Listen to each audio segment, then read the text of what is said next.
আচ্ছা ঠিক আছে, তোরা যা। আমার মা ভীষণ অসুস্থ, স্যারকে বলে দিস। আচ্ছা ঠিক আছে। আমি এখন ফ্রি আছি, চাইলে তুমি আমার সাথে দেখা করতে পারো। আমি এক্ষুনি আসছি। শোনো শ্রাবণী, আমরা একটা প্ল্যান করেছি, একটা জায়গায় ঘুরতে যাব। শহরের বাইরে নদীর ধারে সুন্দর এক জায়গা। ওখানে কেউ থাকবে না, থাকবো তুমি আর আমি। অত দূর আমি যাব না। কেন? এখন এনজয় করবে না তো কবে এনজয় করবে? আসলে আমি দূরে যাইনি তো।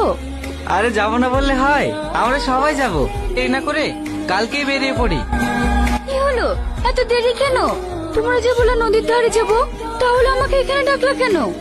আমার ফ্যামিলির লোকজন ওখানে ঘুরতে গিয়েছে তো, ওখানে আমরা গেলে দেখে ফেলবে। তাহলে এখন কোথায় যাব? চলো না একটু ভিতরের দিকে যাই। এইখানেই ঠিক আছে। তোমরা এমন করছো কেন?